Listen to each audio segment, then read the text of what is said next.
Chapter 8. 20 Years of Turbulence.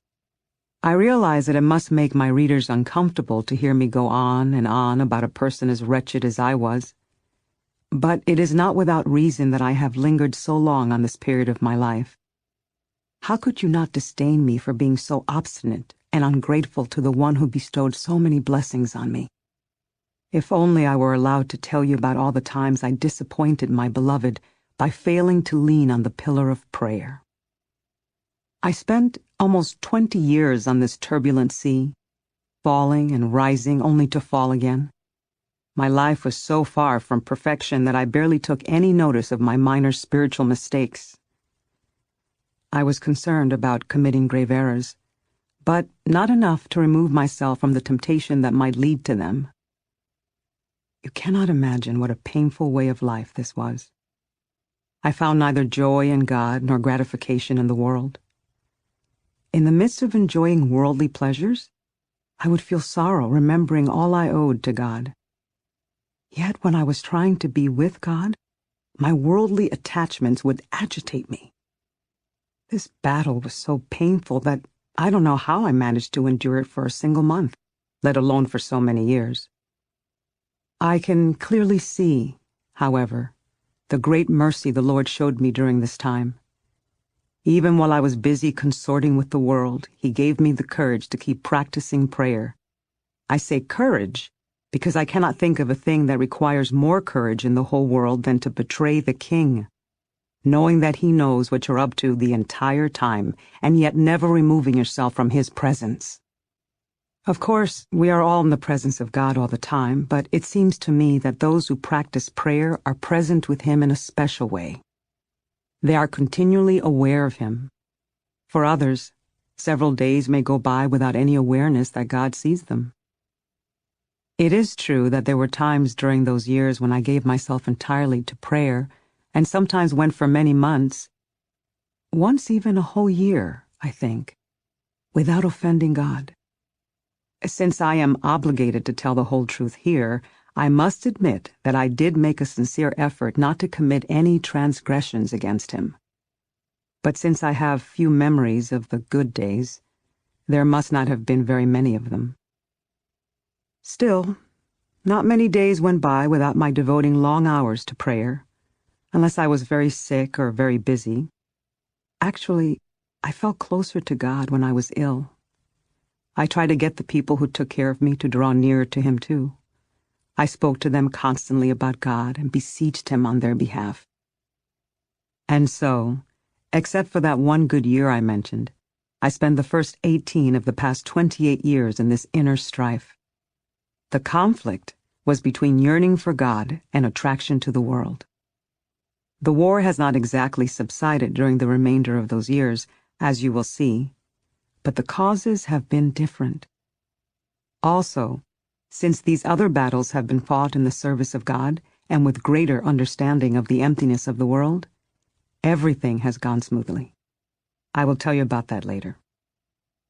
The other reason I have gone into all this at such length, besides to point out how merciful God has been to such an ungrateful wretch as I, is so that my readers may see what great blessings God showers on souls who devote themselves to a life of prayer, even if their discipline is less than perfect. If they persevere through failures and temptations and the 1,000 obstacles that the spirit of evil throws in their path, I have no doubt whatsoever that the Beloved will lead them into safe harbor, as He has done for me, at least so far. May it please His Majesty that I never lose my way again. Many holy men have written and spoken about the good that comes from practicing prayer. By the way, when I say prayer, I'm talking about contemplative prayer. Glory be to God for such goodness. I know that I am far from humble, but even I would not be presumptuous enough to deal with this subject unless these saintly souls had already opened the door. I can only share what I have experienced. And what I know is that however sinful a person may be, once she has begun to practice prayer, she must never give it up. Prayer is the means by which we can repair all that is broken. Without prayer, it is almost impossible to make amends. Oh, may the spirit of evil not tempt you, as it has tempted me, to give up prayer out of false humility. Instead, let's believe the words of the one who told us that if we sincerely regret our mistakes and return our full attention to God, He will meet us with the fullness of His friendship and grant us again the blessing He gave us before, maybe even more generously than ever if our repentance warrants it.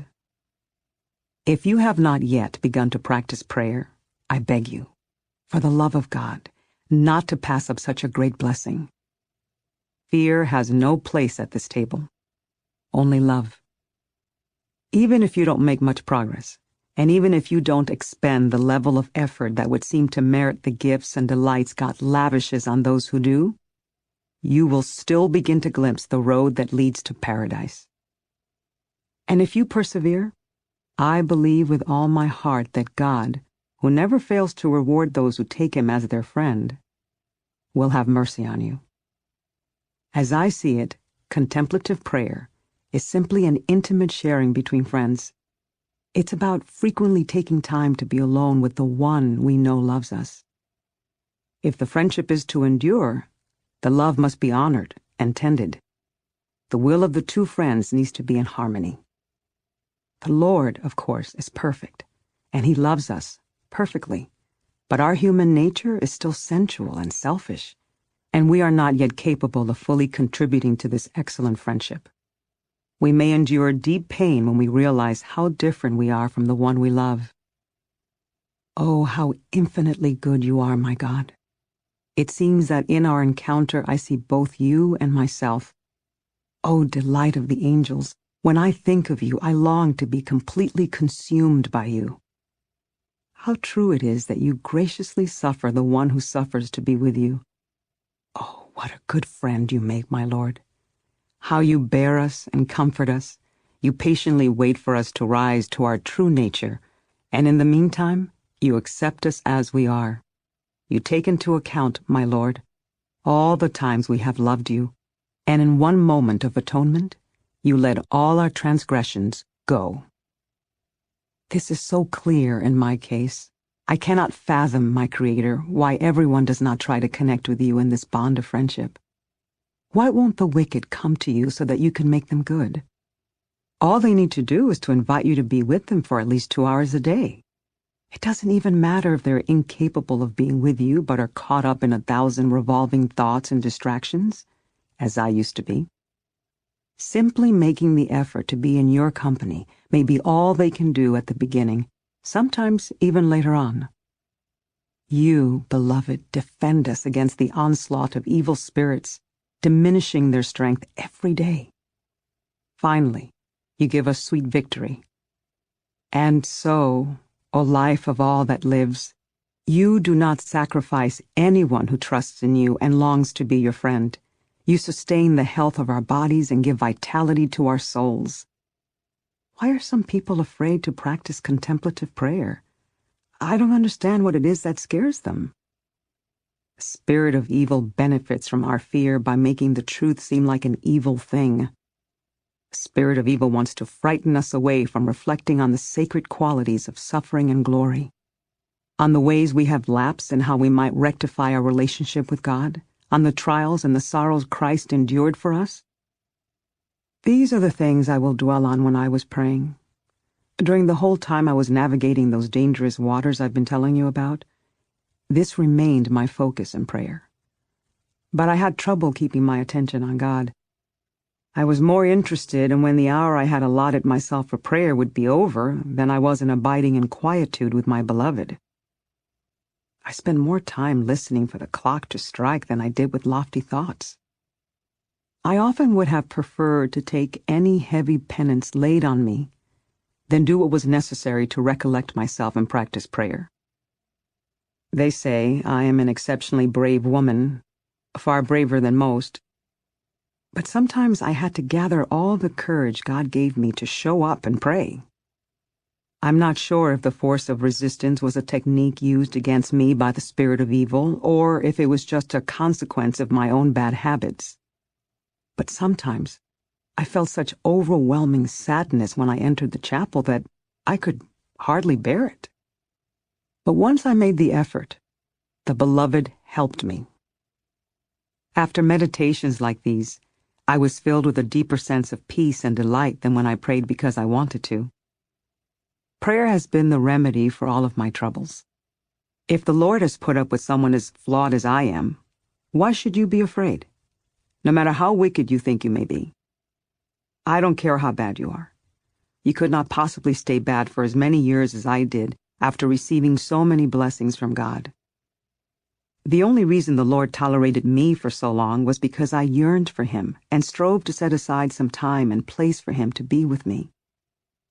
I did not always feel like praying, but either because of the power of my struggle or the grace of God, I persevered and have derived indescribable benefits from it. Seeing me, how could you despair? If someone like me, who has made it a habit not to serve God but to offend Him, has found prayer to be such a worthy and necessary practice, then why would those of you who are truly inclined to serve God hesitate to engage in it? It can do no harm. It can only bring positive results. Do you want to add more trials to those you must already suffer in this life? Do you want to close the door on God's face, preventing Him from gifting you with the joy of contemplative prayer? If so, I feel sorry for you. You may well be serving God, but you're doing so at a terrible cost to yourself. Don't you know that God Himself pays the price for those who practice prayer? In exchange for our small effort, God rewards us with serenity and delight, giving us the energy to bear whatever trials may come our way. Later I will tell you much more about the sweet blessings the Beloved gives to those who persevere in prayer. All I can say for now is that prayer is the doorway to the kinds of exquisite gifts He has given me. If we keep that door closed, how can He give us what we need? He may be wanting to grace the soul with delight and take His delight in her, but He can't get in. Unless He finds the soul solitary, empty, and longing for His love, there is nothing He can do. We put all these obstacles in His way and make no effort to remove them, and we want God to do us favors. To demonstrate God's mercy and to highlight the good it did me not to give up prayer and reading, I will tell you about the violence with which the spirit of evil waged war on my soul, and the loving kindness the Beloved used to win it back. It's important that my readers understand this and make every effort to avoid the perils I unwittingly fell into. For the love of God and for the great love He has for us, protect yourself against opportunities for error. Once we are caught, we are besieged by enemies and are too weak to defend ourselves. If only I could describe to you the captivity my soul suffered in those days. I fully understood that I was a prisoner, but I didn't know why. I found myself unable to trust my guides when they made light of things that I felt in my soul to be wrong. When I went to a particular confessor to discuss a certain scruple that was bothering me regarding the conversations I was having with guests in the convent parlor, he dismissed it.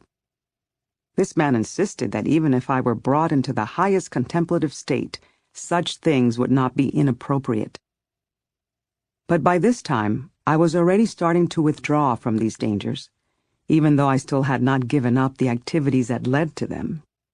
Because of my devotion to the practice of prayer and the desire for God that my spiritual guides witnessed in me, they thought I was doing exceedingly well. But my soul understood that she was not fulfilling her debt to the One who had done everything for her. Looking back, I feel sorry for the suffering my poor soul had to endure with little help from anyone other than God. Encouraged by my confessors to indulge in my own pleasures and distractions, my soul stumbled into all kinds of trouble. Sermons were no small torment to me, because I loved them too much. Whenever I heard someone preach with passion and skill, I felt a wave of affection rise up in me that I was powerless to suppress. Very few sermons were so bad that I did not listen to them with eager pleasure, even when other people said that the preaching was inept. But if the preaching was good, it gave me inordinate satisfaction. Once I had embarked on the contemplative path, I never grew tired of speaking about God or hearing others speak about Him.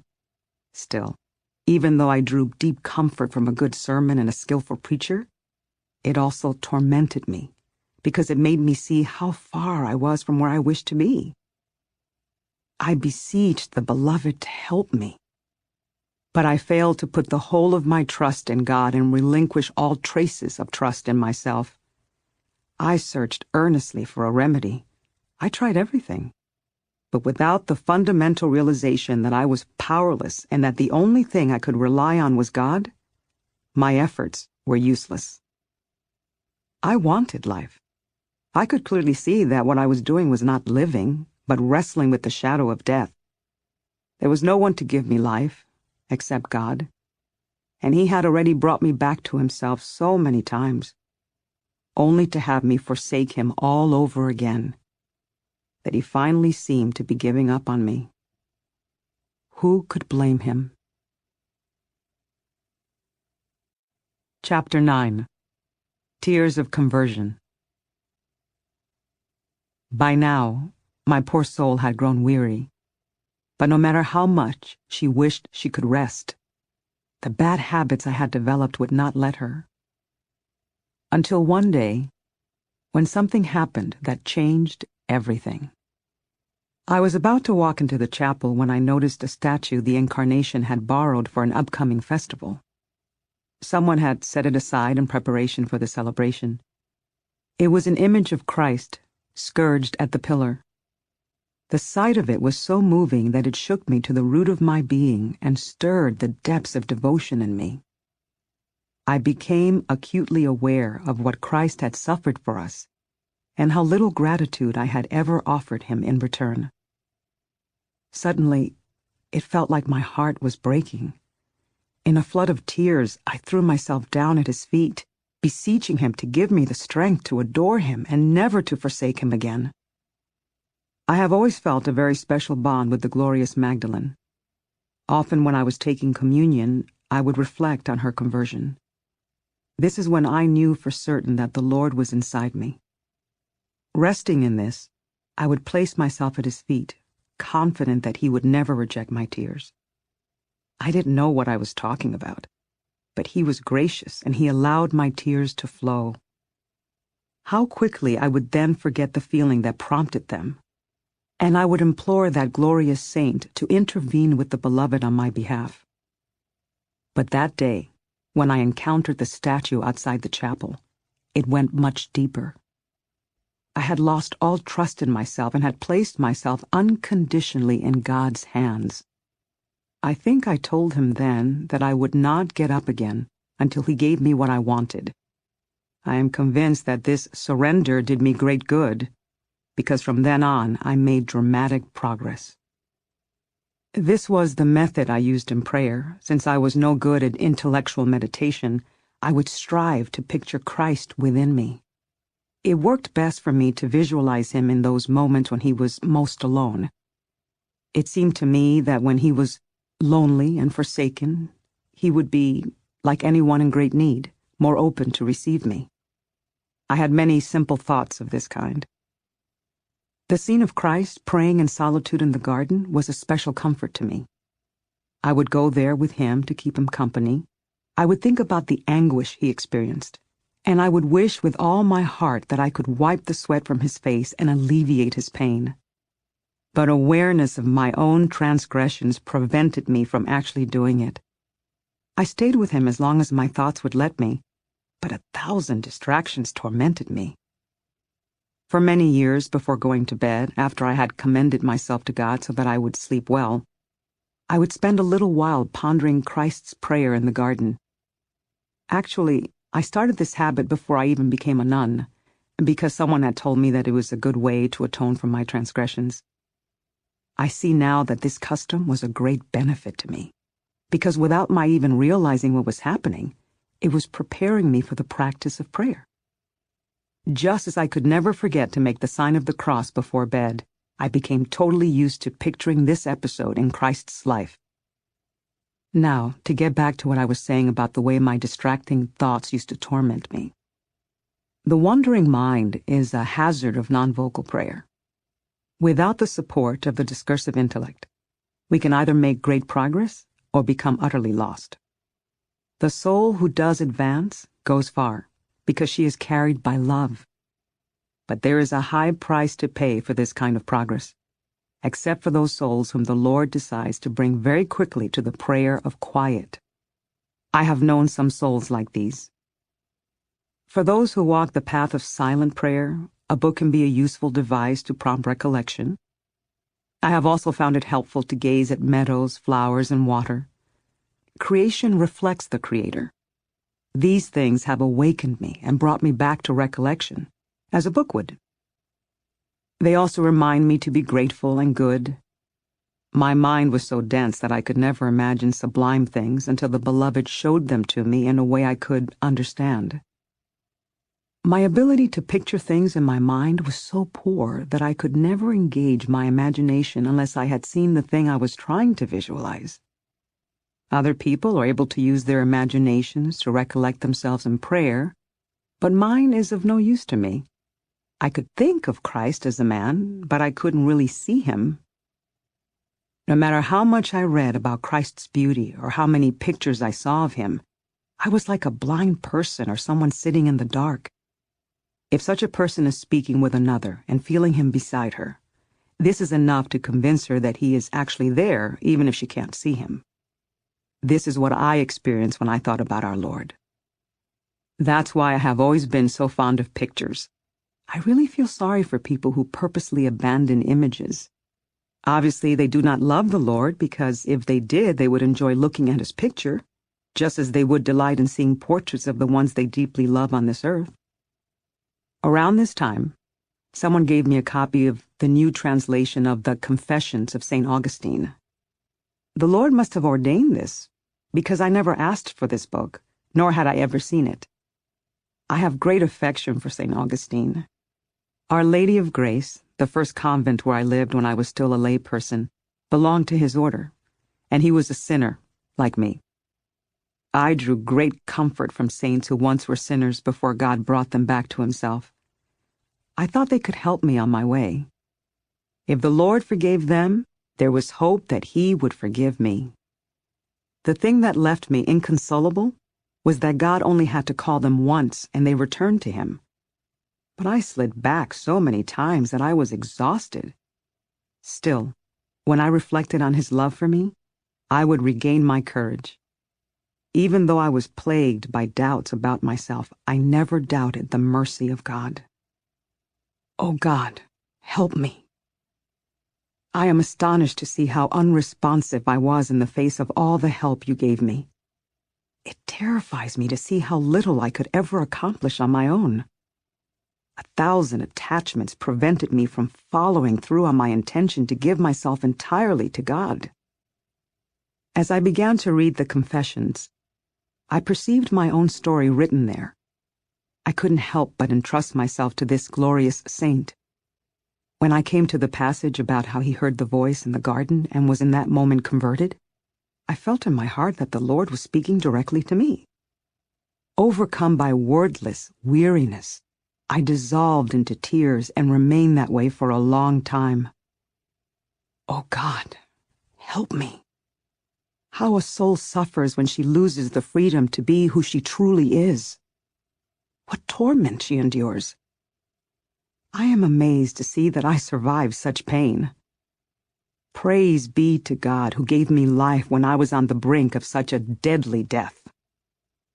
I think that His Divine Majesty must have heard my mournful cries and been moved by my tears. He bolstered my soul with new strength. I started yearning to spend more time alone with Him. I lost all my taste for sinful things. The space they left behind filled immediately with new love of God. I was sure that I loved Him. At least I thought I did, but I didn't have the slightest notion what that love was truly about. It seems to me that I was not quite ready to surrender myself completely to His service when, all of a sudden, His Majesty began to bless me all over again. Without my presuming to ask, the Beloved seemed determined to bestow on me the sweet devotional gifts that other souls labor so rigorously to experience. He poured comfort and joy into my soul, while all I ever wanted was forgiveness for my wrongdoing and the grace to honor Him.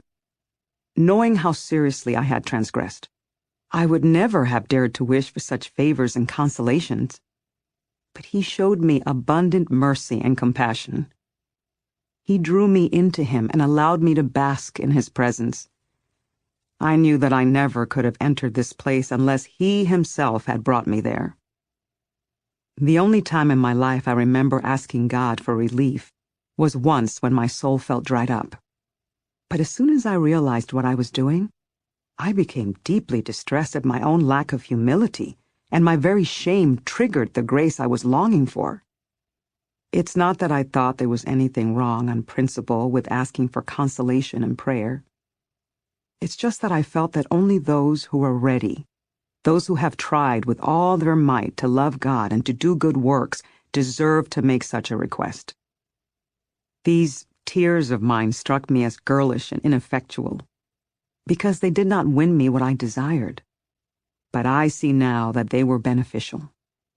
After 2 occasions of being so powerfully moved, overcome by distress over my sins and deep soul weariness, I began to leave my wicked ways behind and to devote myself more constantly to contemplative prayer. I did not give up those harmful old habits completely, but God helped me to gradually turn away from them. All His Majesty was waiting for was some measure of preparation on my part. Then the spiritual blessings continued to blossom in me, as I will now describe.